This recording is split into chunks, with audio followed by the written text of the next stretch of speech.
Bollinger bands एक लोकप्रिय और व्यापक रूप से उपयोग किए जाने वाला तकनीकी विश्लेषण उपकरण है जो व्यापारियों को बाजार की अस्थिरता को समझने और संभावित मूल्य गतिविधियों का अनुमान लगाने में मदद करता है।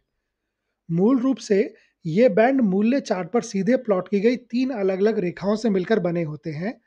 मध्य बैंड आमतौर पर 20 अवधि के सिंपल मूविंग एवरेज का प्रतिनिधित्व करता है, जो किसी सिक्योरिटी के उस समय अवधि के औसत मूल्य का आधार प्रदान करता है।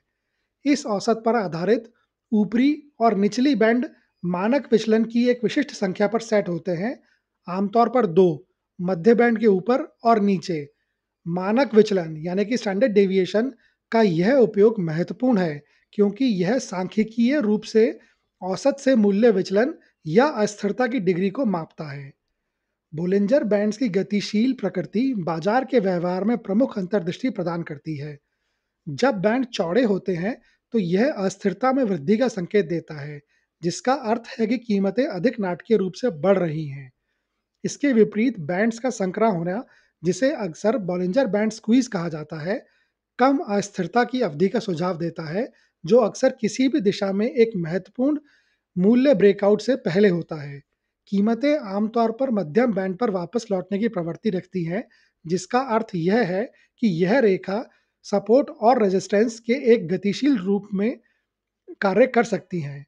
जब कीमतें लगातार ऊपरी बैंड को छूती या तोड़ती हैं, तो यह अक्सर अधिक खरीदारी यानी कि ओवरबॉट की स्थिति का संकेत देता है, जो संभावित रूप से नीचे की ओर मूल्य उलटफेर का संकेत दे सकता है। इसके विपरीत एक मूल्य गतिविधि जो निचले बैंड को छूती या तोड़ती है, अधिक बिकवाली यानी कि ओवरसोल्ड की स्थिति का संकेत दे सकती है, जो एक ऊपर की ओर उलटफेर का संकेत देती है।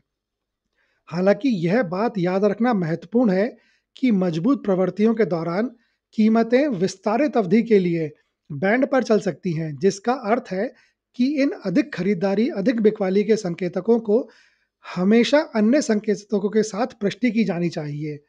व्यापारी अक्सर अपने ट्रेडिंग संकेतों को मजबूत करने के लिए आरएसआई या एमएसीडी जैसे गति ऑसिलेटर्स के साथ बॉलिंजर बैंड्स को जोड़ते हैं।